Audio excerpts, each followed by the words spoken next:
Nityam Bhagavata Sevaya Bhagavati Uttama Shloke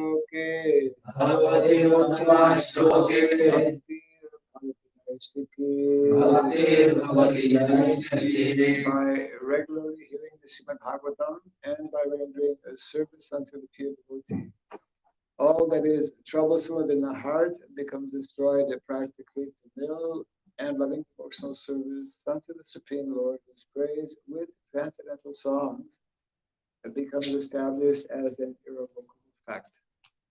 Idam Bhagavatam Nama Puranam Brahmasamhitam Uttama-shloka Charitam Rishi Nishreyasaya Lokasya Yam Swasyayanam Mahat. This Srimad Bhagavatam, known as the Grantaraj, the king of all Vedic literatures, is the literary incarnation of God. It is compiled by the incarnation of God, the Srila Vyasadeva. It is meant for the ultimate good of all people. It is all successful, all blissful, and all perfect. Shri Krishna Chaitanya, Shri Krishna Chaitanya,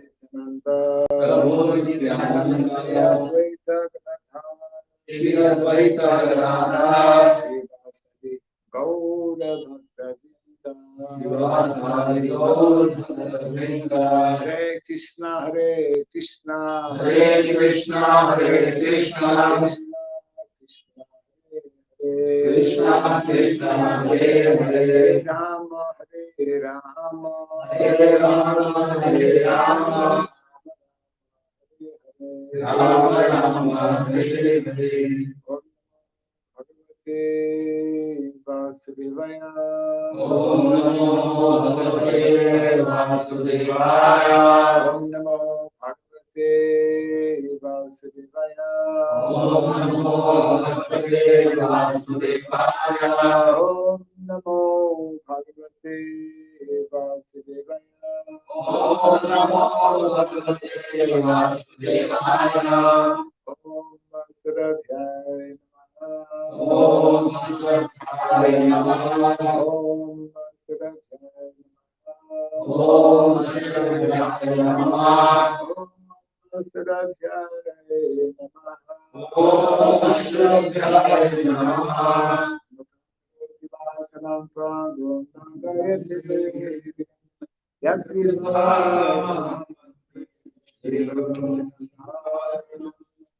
Yakripa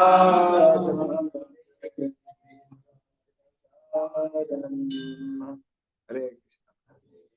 Welcome to our Bhagavatam class. We continue this morning reading from the first canto of the Srimad Bhagavatam, chapter 2, entitled Divinity and Divine Service. And today we are reading the very famous verse, which you will all recognize. Text number 11. So that's chapter 1, chapter 2, text 11. Yes, approved. Vedanti tat tattva vidas tattvam yaj jnanam advayam Rameti Paramatmeti Bhagavan Iti Shabdyate Vedanti tat tattvavidas Tattvam yad jnanam advayam Rameti Paramatmeti Bhagavan Iti Shabdyate Vedanti tat tattvavidas Tattvam yad jnanam advayam Rameti Paramatmeti Bhagavan Iti Shabdyate Vadanti tattvavidam. Vedanti tattvavidas. Tvam yat jnanamadvayam. Pramiti pramatmeti.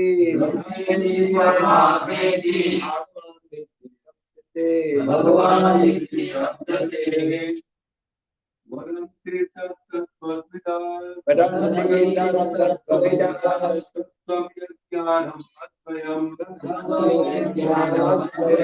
Brahmeti paramatmeti. Brahmeti paramatmeti. Bhagavan iti sabdate. Bhagavan iti sabdate. Vadanti tattvavidas. Vedanti tattvavidas. Tvam yat jnanamadvayam. Brahmeti paramatmeti. Brahmeti paramatmeti. Bhagavan iti sabdate. Bhagavan iti sabdate. Vadanti tattvavidas. Vedanti tattvavidas. Tattvam yajnanam advayam. Tattvam yat jnanamadvayam. Brahmeti paramatmeti. Bhagavan iti sabdate. Vadanti. They say. Tat. That. Tattvavidah. The learned souls. Tattvam. The absolute truth. Yat. Which. Jnanam. Knowledge. Advayam. Non-dual. Brahma iti. Known as Brahman. Paramatma iti. Known as Paramatma. Bhagavan iti. Known as Bhagavan. Satyate. It so sounded. Translation and purport by Divine Grace Bhaktivedanta Swami Srila Prabhupada ki. Learned transcendentalists who know the absolute truth call this non-dual substance Brahman, Paramatma, or Bhagavan. Learned transcendentalists who know the absolute truth call this non-dual substance Brahman, Paramatma, or Bhagavan. Therefore, the absolute truth is both subject and object, and there is no qualitative difference there. Therefore, Brahman, Paramatma, and Bhagavan are qualitatively one and the same. The same substance is realized as impersonal Brahman by the students of the Upanishads, as localized Paramatma by the Hiranyagarbhas or the yogis, and as Bhagavan by the devotees. In other words, Bhagavan, or the personality of Godhead, is the last word of the absolute truth.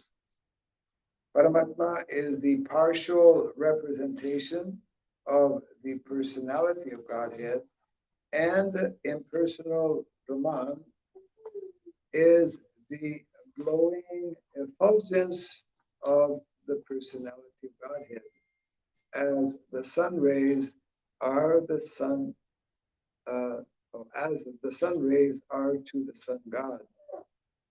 The less intelligent students of either of the above schools sometimes argue in favor of their own respective realization. But those who are perfect seers of the absolute truth know well that the above three features of the one absolute truth are different perspective views seen from different angles of vision. As it is explained in the first shloka of the first chapter of the Bhagavatam, the supreme truth is self-sufficient, cognition, and free from the illusion of relativity. In the relative world, the knower is different from the known. But in the absolute truth, both the knower and the known are one and the same thing. In the relative world, the knower is the living spirit or superior energy, whereas the known is inert matter or inferior energy. Therefore, there is a duality of inferior and superior energy, whereas in the absolute realm, both the knower and the known are of the same superior energy. There are three kinds of energies of the supreme energetic. There is no difference between the energy and energetic, but there is a difference of quality of energies. The absolute realm and the living entities are of the same superior energy, but the material world is inferior energy. The living being in contact with the inferior energy is illusion, thinking he belongs to the inferior energy. Therefore, there is the sense of relativity in the material world. In the absolute, there is no such sense of difference between the knower and the known, and therefore everything there is absolute. I hope everyone has been following this absolutely wonderful purport on the topic of tattva. I'll just read this again. Learned transcendentalists who know the absolute truth call this non-dual substance Brahman Paramatma or Bhagavan. So, very famous, very important verse, which highlights in a very clear manner. It's difficult to understand how people who read the Bhagavatam cannot catch this very simple point that there are three levels of realization of what is tattva. Tattva means what is truth, and tattva actually means what is the absolute truth, what is unchanging reality.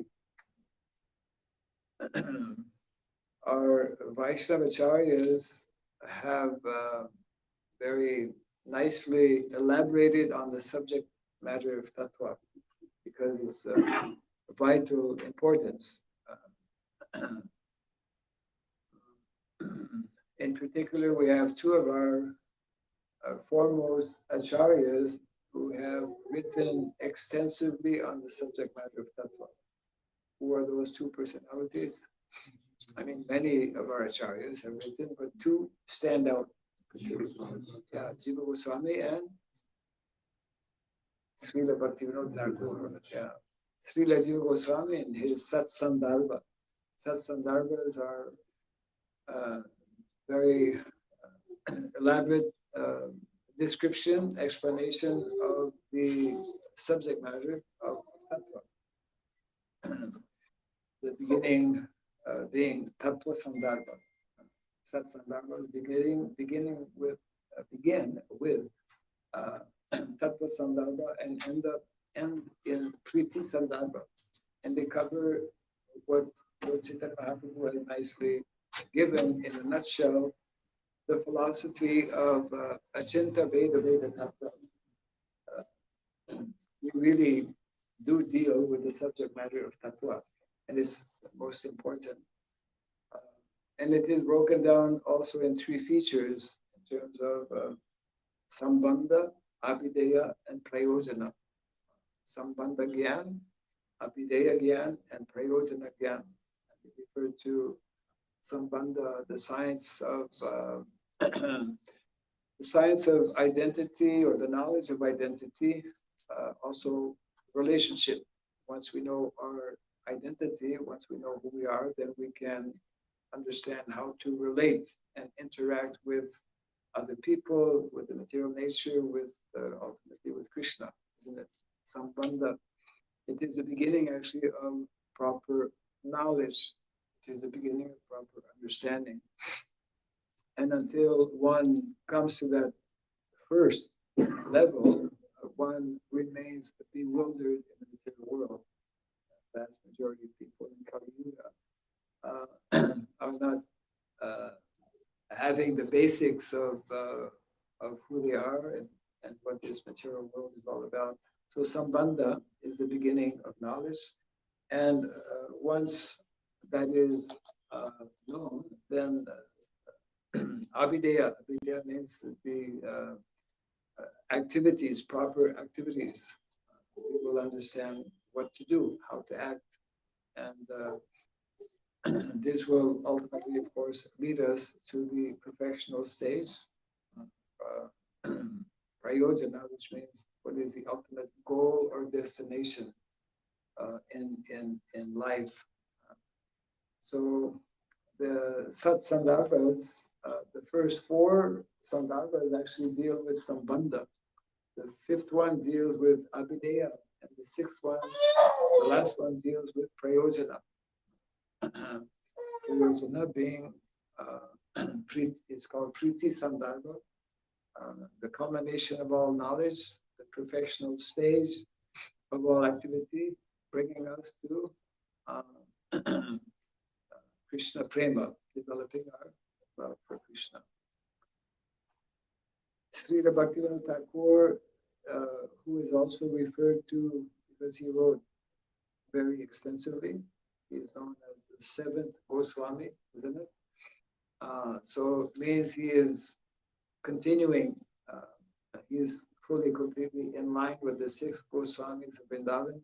He wrote what is called Dasamula Tattva. Dasamula Tattva.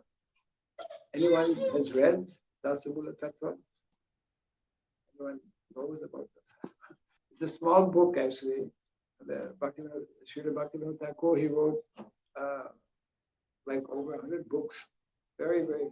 He started to write when he was a young boy. Very unusual, extraordinary. And he continued to write throughout his life. And one of those books, small book called Dasamula Tattva. He summarizes in that book the 10 basic tattvas. Very interesting how actually how our acharyas write. When we read the Sat Sandarbhas, when we read about Dasamula Tattva, we can see how they are so clear in their thinking, and they are so clear in their presentation and explanation. And we see that, of course, in Srila Prabhupada's purports as well. It's just like, Prabhupada used to say, in Krishna consciousness, in spiritual life, actually nothing is meant to be hazy or unclear. That's what means actually what is clear, what is very obvious. And if we simply hear that and accept it, then our life will also become very clear, not confused. Otherwise, generally, people who speak about spiritual life, majority of people who practice spiritual life, who teach about spiritual life, it's unclear. It takes a long time to figure out what the person is actually speaking about. But spiritual subject matters, for that matter, material subject matters, are meant to be clearly understood and clearly conveyed. So in this Dasamula Tattva of Srila Bhaktivinoda Thakur, he also follows the same pattern. He covers these three aspects of Sambandha, Abhideya, and Prayojana as well. And the first of the 10 tattvas, he establishes where the source of knowledge comes from. He establishes that any knowledge which is not supported by the Vedas, he establishes actually that the Vedas are the original source of all knowledge.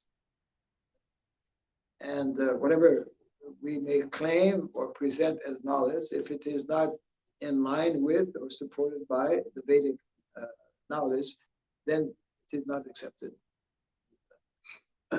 So that's the first. And then after establishing that first of the 10 tattvas, he goes on to explain Krishna's three features in terms of tattva. Then he goes on to explain the jiva's four aspects of tattva. Then he ends up with the other two. So Krishna's three aspects of tattva is that Krishna, he is the param tattva, which is directly referring to this verse here. That the culmination and the perfection of all knowledge must bring us to Krishna. Krishna is the param tattva. He is the summit, or we refer to Krishna as the absolute truth. One who actually cultivates spiritual knowledge must eventually come to that understanding of Godhead being a person, a personality, because we are persons. God cannot have something. God has to have everything that is there. We have personality. That personality originates from Krishna. So, so Krishna, he is Param Tattva. Then second quality aspect of Krishna is Shaktiman. Shaktiman means he is the source of all Shakti, of all energy. Prabhupada refers to that here as well in the purport. Basically, three energies that we know. The Bahir Anga Shakti, external energy, the Antara Shakti, internal energy, and the living entity, who is Tatastha Shakti. These are the three main energies that our acharyas speak about. And the third feature, third tattva of Krishna, is that he is Rasa Samudra. Rasa Samudra. He is a notion of mellows. He is the source of all mellows or transcendental relationships. The science of rasa is a very important dimension or aspect of Krishna conscious philosophy. So Rasa Samudra, he is an ocean, unlimited ocean, ever expanding ocean of transcendental relationships, which are displayed especially in Brajabhumi, Vrindavan. Vrindavan is the Vrindavan pastimes are the most attractive pastimes because it is in Vrindavan especially that Krishna lives and demonstrates and exhibits all of these very, very attractive features, all of these very attractive relationships that he experiences and lives with the different living entities in Vrindavan, particularly with the cows, particularly the gopis of Vrindavan, isn't it? So all of the from Shanta Rasa up until Madhurya Rasa, these are all experienced in Vrindavan. And then the living entity, Srila Bhaktivinoda Thakur describes 4 tattvas, beginning with amsha. The jiva, living entity, is amsha, part and parcel of Krishna.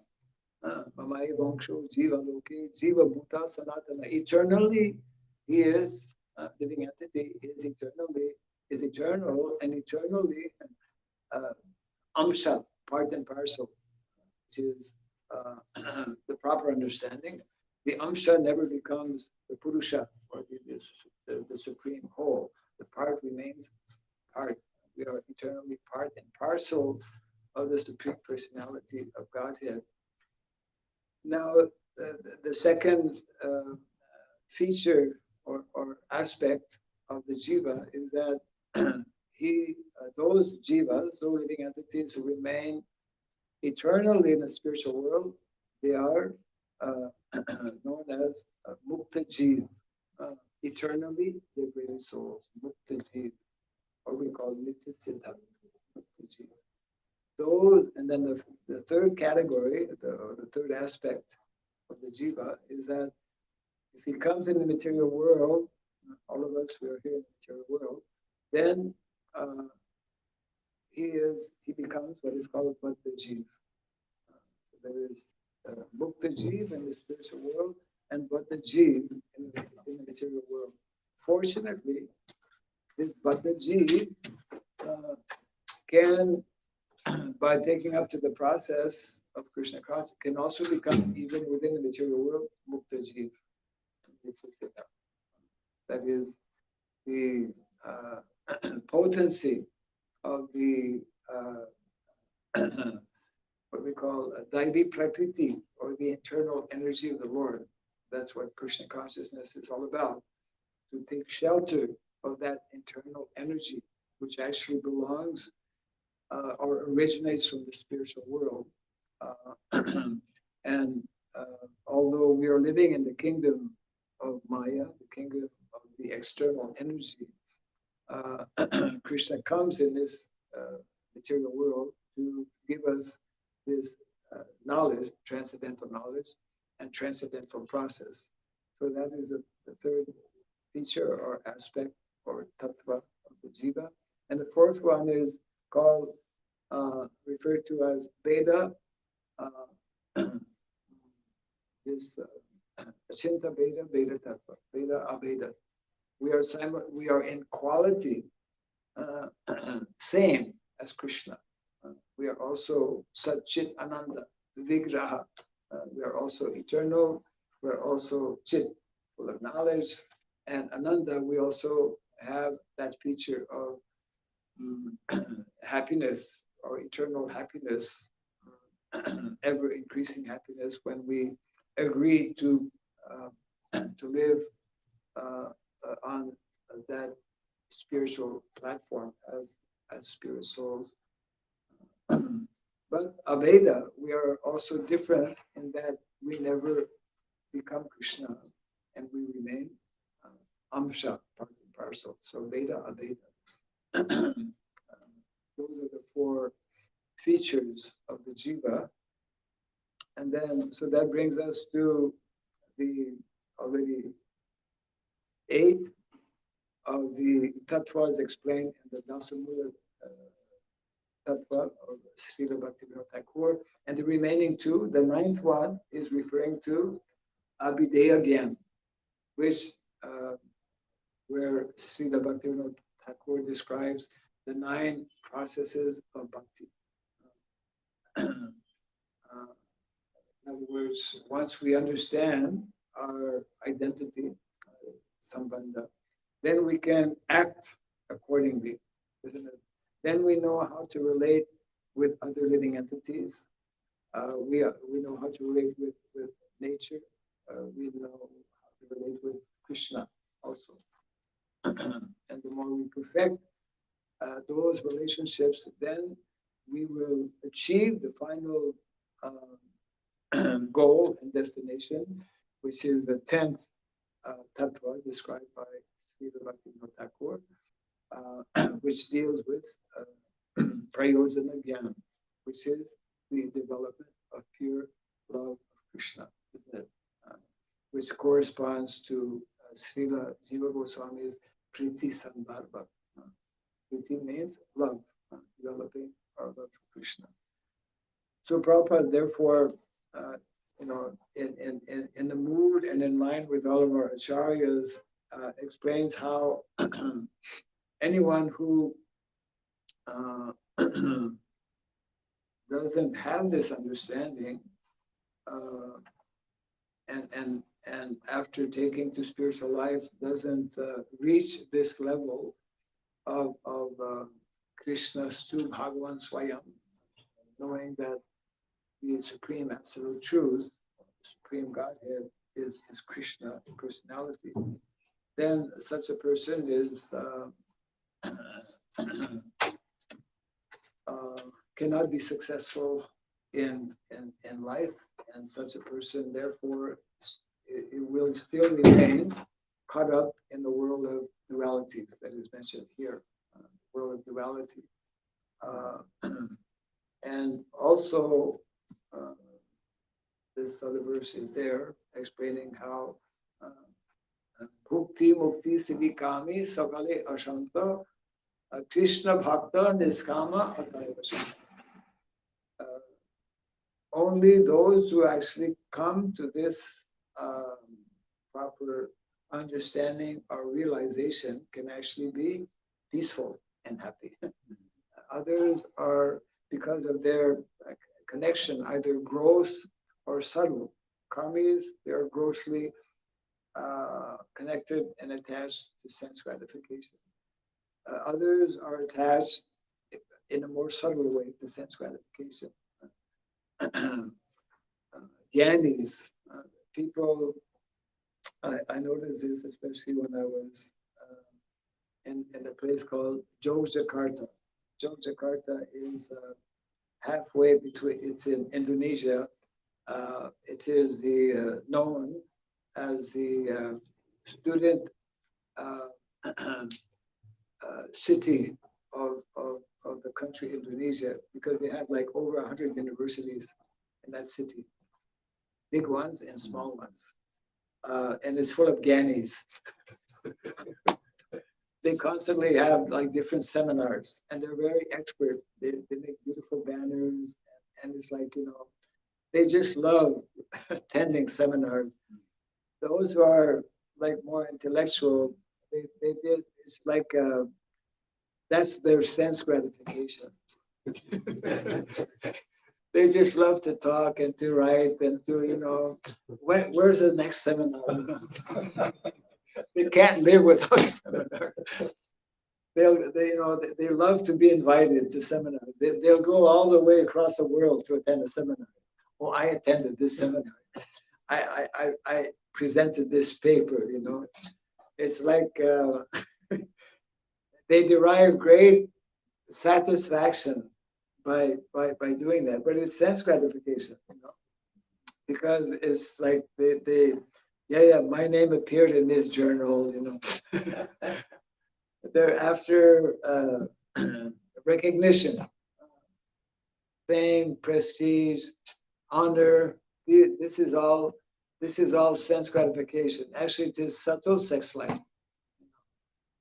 We were discussing the other day, our main problem for all the living entities is that we are caught up in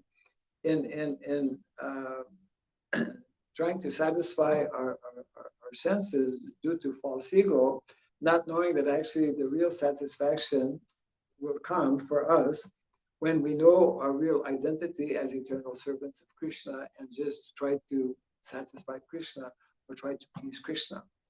When that knowledge is not there, when that practice is not there, we are self-centered, and it just doesn't work, because no matter how much ghee you pour on the fire, it's going to increase and never be satisfied. There's no amount of sense gratification that can never satisfy the living entity, because we are not meant to be self-centered on ourselves. By nature, being the part parcel of Krishna, we become properly situated, we become properly satisfied or fully satisfied when we are playing our role as part and parcel of Krishna. Isn't it? Probably is the example of the senses of the different parts of the body cannot independently enjoy. They have to serve the body. They have to serve, especially the stomach. The stomach, if the stomach is given food, then all of the parts of the body will be satisfied. If water is poured on the root of the tree, all the parts of the tree will be satisfied. So similarly, when we serve Krishna, then all the living entities who engage in serving Krishna are fully satisfied. So our acharyas, our Vaishnava acharyas are very, very strong on this point, very clear as well in regards to tattva. And until we, that's why unless one comes to know about the Srimad Bhagavatam, Srimad Bhagavatam is that literature given to us by the incarnation, Srila Vyasadeva. He is the literary incarnation, as we recite every day, and therefore this Bhagavatam is, as described also in various verses, is meant to give light to humanity, meant to give direction to humanity. That's why Srila Prabhupada also explained how our leaders in society, those in parliament, those who are discussing about the welfare of the nation, or in whatever country it may be, unless they are guided by the knowledge that is given in the Bhagavatam, they'll always pass the wrong resolutions as they are doing. They'll not know, they'll not understand what is actually beneficial for humanity. And that is therefore so important for us as devotees, for us as a society to master, to really go deeply into the science, the various sciences actually that are presented in the Bhagavatam, and to present that, to educate the people in general, and especially to educate leaders in society who will be able to properly guide the general society. And that is why Srila Prabhupada has taken so much, spent so much of his time. I mean, his Prabhupada's major contribution actually to the modern world is to have taken this Srimad Bhagavatam, which was up until Prabhupada went to the West, was kind of concealed in India and not available actually in English language, especially his rendering of the coming in Guru Parampara, the same thing with Bhagavatam. So I'll just read the verse again, and if there's any comment or question. There's that. So this was the verse, text number 11. Learned transcendentalists who know the absolute truth call this non-dual substance Brahman Paramatma and or Bhagavan. It's amazing, even impersonalists who read this verse, they somehow still don't get it. You know, it's like such a clear verse. One of the very one of the most important verses to establish this personal aspect of the absolute truth. Comments, questions? Yeah. Three levels of relation. are the signs of the person who is properly situated in Krishna consciousness? Such as, for example, one can be doing his like vidhi, all the vidhis, like daily from Mangala, and one may not be doing, but he's situated in bhajan. He's doing, but maybe not too much following all the rules, but he is proper meditation of Krishna. So, what is the sign of a properly of a person properly situated? How to understand if someone is properly situated in Krishna consciousness? I think your question is, although you're not mentioning it, is I think connected or related with Bhajan Anandi and Gosi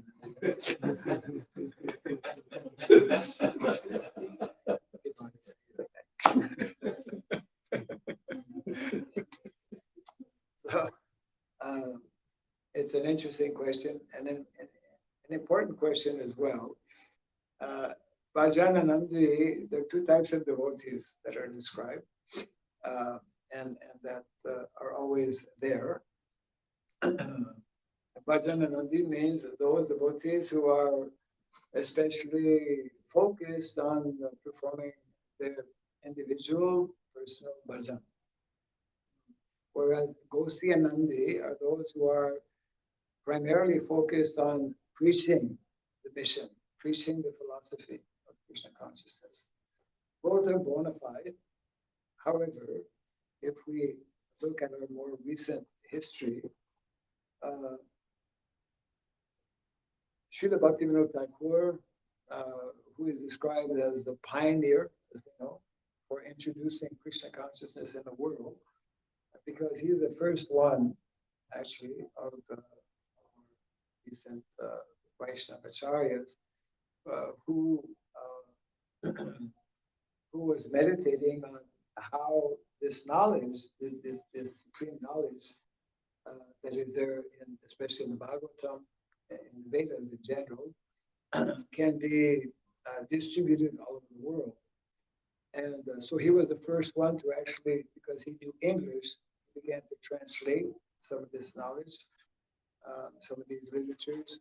And he was the first one to send, as we know, when Prabhupada went to Montreal in Canada in the late, actually, 60s, the devotees who were having a center close to McGill University actually found the original book sent by Srila Bhaktivinoda Thakur, the teachings and life precepts of Chaitanya Mahaprabhu. So Srila Bhaktivinoda Thakur speaks about these two levels or aspects of Bhajan Anandi and Gosi Anandi. His son, Srila Bhaktisiddhanta Saraswati Thakur, who was, as a young boy and a young man, serving as the personal secretary to Bhaktivinoda Thakur, he received very clear and specific instructions from his father, from Srila Bhaktivinoda Thakur, and it is clearly established that because of the chaotic condition in the world today, although the process of bhajan, of just, taking up individually, personally, the process of bhajan, bhajan means just being happy, chanting, and doing some seva and like that. But because of the crisis which is existing today in the world, there is an urgent need for bringing this message. There is an urgent need to preach Krishna consciousness. So therefore, one of the Prabhupada would make this point as well. Srila Prabhupada was naturally in that same mood as his Guru Maharaj, in terms of, Prabhupada was already in the perfectional position by being in Vrindavan, right? The Shastras explain that the perfection of life is to be living in Vrindavan, to be living on the banks of Radhakund, and just to be, totally absorbed in Krishna consciousness. Prabhupada left all of that to preach Krishna consciousness because that is the need of the hour. And it is described that after preaching, Prabhupada explains in some reports, after preaching extensively, then the spiritual master can retire. Then he can just get absorbed in what's called dirjan seva, means totally absorbed. As a matter of fact, all of us at some point we need to do that because as naturally happens, it's Krishna's plan and arrangement in material nature. The body gets older, and then at some point we just can't travel and preach Krishna consciousness. So therefore, at some particular point, one should retire. And of course, Prabhupada never did that. He just continued because he was, so much in that mood of preaching and spreading Krishna consciousness. So it's interesting actually because of the, I think, 10 children that Srila Bhaktivinoda Thakur had, 2 of them are prominent. One is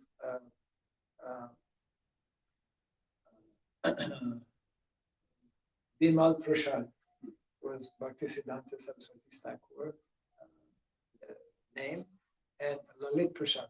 Lalit Prasad was the younger brother of Bhaktisiddhanta Saraswati Thakur. And Lalit Prasad actually, he somehow was more attracted to bhajan. And so there was a difference. We could say maybe a difference in mood. Both are based on Siddhanta. Both are valid. Both are authorized. But in the mood and in also understanding of the urgency, the critical situation in the world, Srila Bhaktisiddhanta Saraswati Thakur, in keeping also with instructions he had received from Srila Bhaktivinoda Thakur, he took that path. And we are also, as followers of ultimately Bhaktisiddhanta Saraswati Thakur, because we're following Srila Prabhupada, who's his disciple, we are also meant to continue. And actually, Bhaktisiddhanta Saraswati Thakur made some very heavy statements regarding those who follow the path of bhajan, mentioning that so many people in the name of practicing bhajan, let's say those who are in Vrindavan especially, who are known as Babajis. The line of Babaji is a bona fide line, but our Gaudiya Vaishnava Sampradaya has although recognizing that it is a bona fide line, has not encouraged devotees to go in that line. And there is a lot of I would say artificial activities and even misleading in the name of bhajan. This was pointed out also by Srila Bhaktisiddhanta Saraswati Thakur. Not approve and promote this particular line. It is there. Srila Prabhupada speaks about also what is called our Swarup Siddhi. Generally, those who are into bhajans, they are more into wanting to develop or come to that stage of knowing their Swarup Siddhi. All of us actually have an eternal, which is unknown to us right now. We have some little understanding that we are different from the body, as a spirit soul, but who we are, we still don't know. We are, all of us having a particular identity on the spiritual level in terms of what particular rasa we have with Krishna. Prabhupada explains that actually when we follow nicely, properly the process, then that slowly, gradually becomes known or revealed. It's the very, very later and higher level of realization. It comes actually when one reaches the level of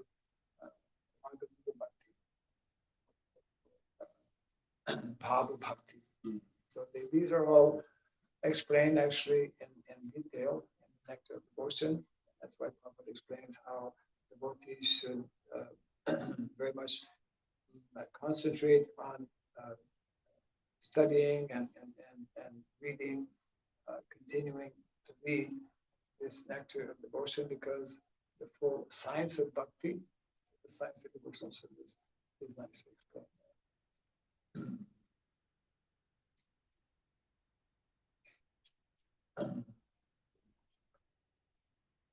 So it means that actually, just to conclude on this point here, that, that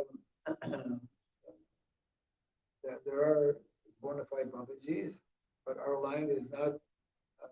If everyone, if the Babaji line was promoted within ISKCON, our preaching would stop.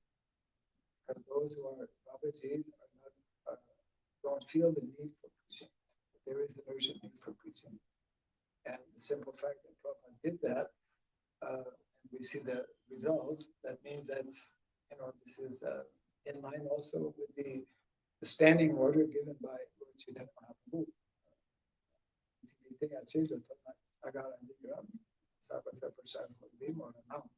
So pre-preaching, Gauravani Prasadini, it's our line. Namaste Saraswati Devi, Gauravani Prasadini. So preaching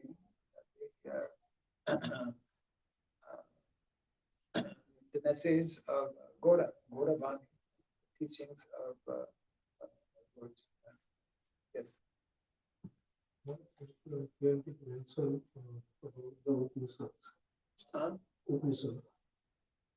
Upanishads. It is mentioned about the oppression. Yes. Oppression. Upanishad. Oh, Upanishad. Okay. My hearing is getting infected. Upanishad, yeah. So these are the direct words of Lord himself. Yes. But here, the subject matter mostly is not about the Bhagavad Which subject matter? or the Upanishads. Oh, okay. So it is like here also mentioned, it is localized Paramatma, and most of the topic in the Upanishads is not about the Bhagavad. It is about the Brahman or about the Paramatma. So when these are the directly words of Lord himself, so why the Lord has not given more about the Bhagavad? So some are the students and they stuck their only Well, Srila Prabhupada is given as the Sri Upanishads. There are many Upanishads. And this subject is actually dealt with by Srila Jiva Goswami, who explains that actually, just like the original Vedas, there's a whole big controversy going on in Bali, Indonesia now, between the local Brahmanas from Bali, they have Brahmanas actually, and the Krishna consciousness movement. One of the arguments they give is that if people are not bona fide because the name Krishna is not in the Vedas.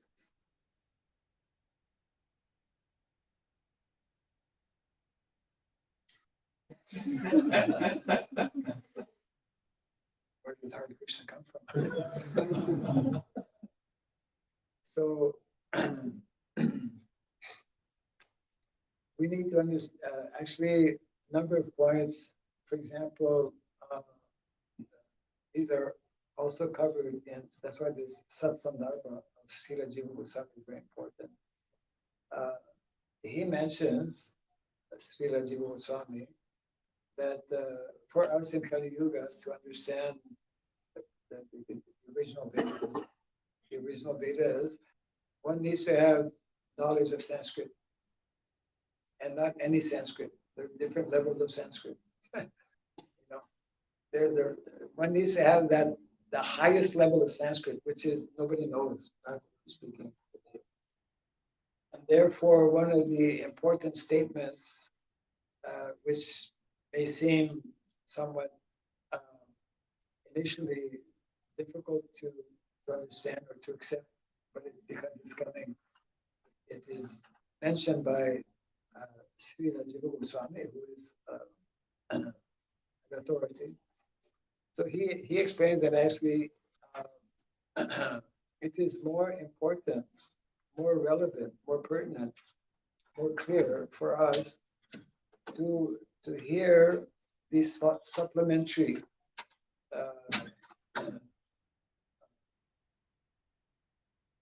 knowledge given in the Vedas, such as about Srimad Bhagavatam, is easier for us to understand, more clear as well to understand about Godhead, about the purpose of life, and about Tattva, by and that is why Srila Vyasadeva is given the Bhagavatam, then to read the original Vedas. In other words, for us today, in Kali Yuga, the Bhagavatam is more important than the Vedas, although everything originates from the Vedas. And because it is given in a Sanskrit that is more easily accessible, more easily understood than the original Sanskrit. And it's he also explains, Srila Jiva Goswami, that when the Lord Brahma receives the knowledge, isn't it, after performing his tapasya, it's not only the 4 original Vedas that are revealed to him, but also supplementary Vedas. It's amazing also how Srila Jiva Goswami explains that the Mahabharata is also, Shastra is also very important as well. He practically equates Mahabharata to Srimad Bhagavatam. We find this in the first of the Satsandharmas, that the Tattva Sandharma. So another point he makes is that because the majority of conditioned souls, but the Jeev, they cannot immediately so easily understand about this highest level, and therefore, similar question that is often asked: why is it that in the Vedas, various Vedic literatures, there seems to be so much of recommendations given in terms of karma kanda, fruitive activities. If you perform this activity, you'll get this result. For those who are knowing about bhakti, we understand that actually we should not be after results, but because the majority of people are very much under the lower modes of material nature, a large portion of the Vedic literatures are simply to get people to follow the Vedas. It's like an allurement. The idea being that's also in the Bhagavad Gita, right? Karma, vikarma, and akarma. So those who don't follow the Vedas, they're totally engaged in sinful activities, because the attachment in the material world is very strong. So people are recommended to follow, even though it is for some material gain, to follow the various injunctions in the Shastra, with the idea that gradually they'll become purified. Just like Prabhupada gives the example of those who are attached to meat eating. there are injunctions given in the Shastra that one should follow various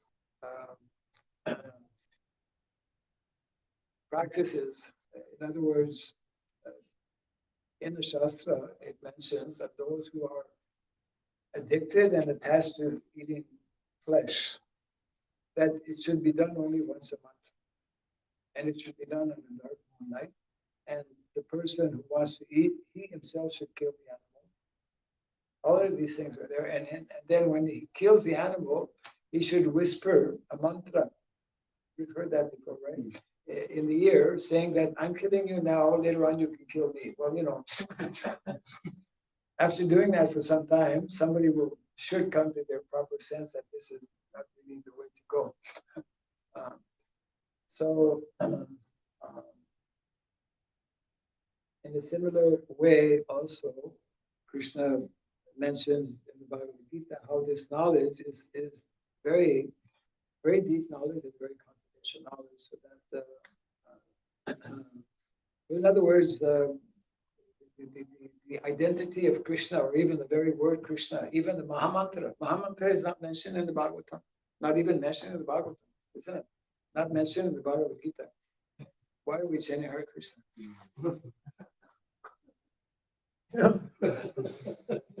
Did you ever ask yourself that question? So Krishna is concealed because it's such a, it's like it's such high knowledge. It's like diamonds. What is very valuable is not sold on the common market. One needs to have particular qualification. You can't, gold is available, but you have to have it's expensive. So Krishna is also, there's a price. There's a price to pay to Krishna. We don't understand that so much today because Lord Chaitanya Mahaprabhu has made that so easily and widely available. We take it for granted. But actually the word Krishna and the mantra Hare Krishna is concealed actually in the Shastra. And the Goswamis were deputed to actually find those jewels that are concealed in the Shastra. And now we've become like, spoiled. Because, we know about the Mahamantra, but actually we don't know. We think we know, but actually to know, one who actually knows, just by saying the word Krishna, one will fall in ecstasy. We're far from doing that, right? We rather fall asleep. That's our falling.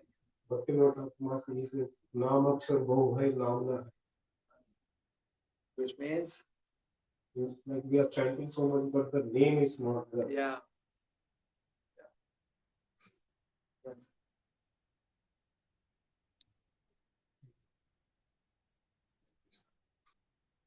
I think we're past. Jai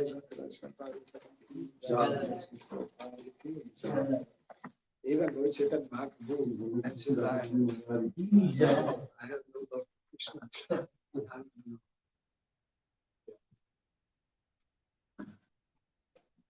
Thank you, Maharaj, for this literary class. So much we learned. Especially the festival.